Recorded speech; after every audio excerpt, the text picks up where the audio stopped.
For decades, the promise was simple.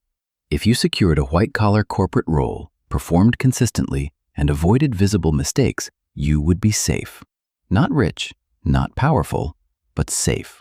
Stable income, predictable raises, linear progression. That promise is quietly expiring. Not because companies have become reckless, and not because technology suddenly appeared, but because the architecture underneath corporate stability has been redesigned. What most professionals still call job security was never about loyalty. It was about structural necessity. Large organizations were complex coordination machines. Information moved slowly. Decisions required meetings. Approvals required layers. Reporting required humans to translate signals from one level to another. Stability existed because friction existed. If you removed too many people, the system stalled. So companies preserved headcount as a buffer against operational latency. That buffer is being engineered out. Modern enterprises are instrumented end to end. ERP systems feed live dashboards. CRM platforms surface pipeline health automatically. Workflow engines route exceptions without escalation chains. Compliance systems log activity in real time. Cloud infrastructure scales without procurement cycles. When visibility becomes continuous, coordination stops being scarce. And when coordination stops being scarce, the justification for many safe roles weakens. Notice what is not happening. Most companies are not announcing mass layoffs every quarter. They are redesigning spans of control.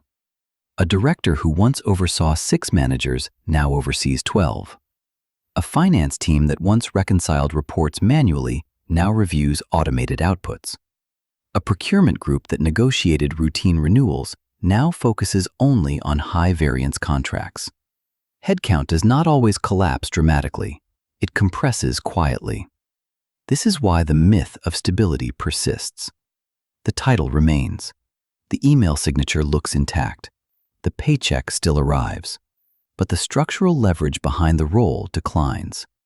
The organization becomes less dependent on your presence. Safety was never about how well you performed tasks. It was about how costly it was to remove the function. As systems absorb coordination, the removal cost falls. Enterprise capital allocation explains the shift. Over the last decade, companies have redirected billions into SaaS consolidation, automation layers, analytics tooling, identity management, and compliance orchestration. These investments are not cosmetic. They are designed to reduce variance, eliminate latency, and shrink decision cycles. Once that capital is deployed, maintaining redundant human buffers contradicts the return thesis. Consider how budgeting now works inside many Fortune 1000 firms. Instead of defending last year's headcount as a baseline, leaders justify each function against measurable throughput. If workflow automation increases ticket resolution by 30%, the expected staffing ratio changes. If AI-assisted drafting reduces legal review time, the number of required associates shifts. Stability becomes a variable in a model, not a cultural value. The misread among high-earning professionals is subtle. They believe their safety lies in experience, reliability, and domain knowledge. Those qualities still matter, but only when paired with structural control. Experience without system leverage becomes expensive maintenance. Reliability inside a process that is being automated becomes transitional. Domain knowledge that cannot influence architecture becomes advisory rather than essential. White-collar stability is eroding unevenly. Roles centered on coordination, translation, routine analysis, and policy enforcement face the highest compression. Roles anchored in system ownership, revenue authority, capital allocation, and exception design remain more protected. The difference is not intelligence. It is proximity to structural control. Organizations eliminate latency before they eliminate leadership. There is also a temporal illusion. In previous cycles, disruption arrived as visible layoffs. Today it arrives as slowed promotions, narrower mandates, and expanded spans.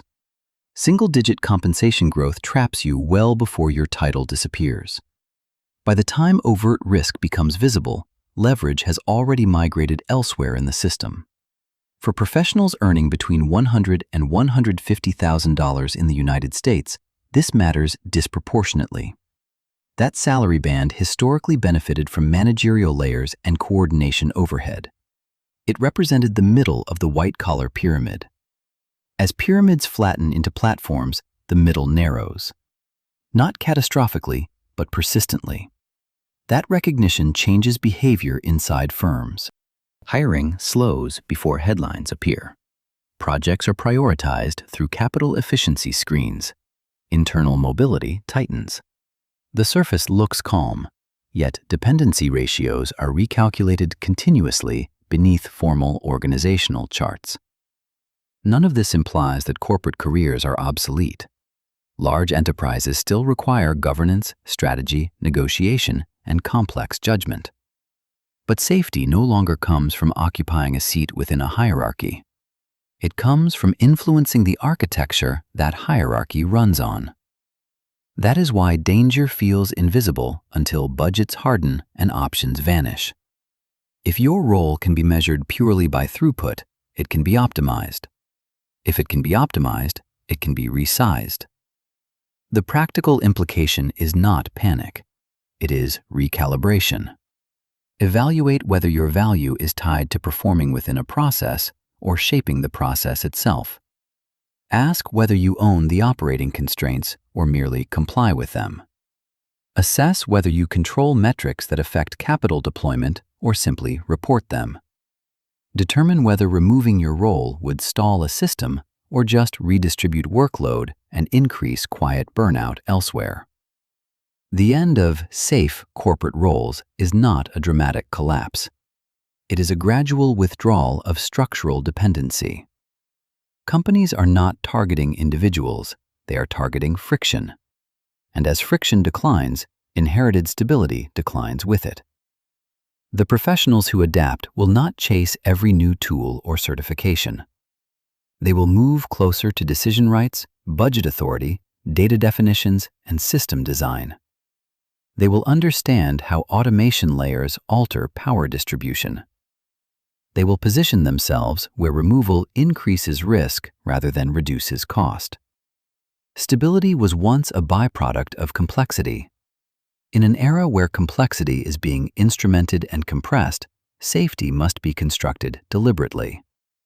The myth was comforting. The redesign is quiet. The question is no longer whether corporate roles are safe. It is whether your role is structurally necessary inside the architecture replacing the old one.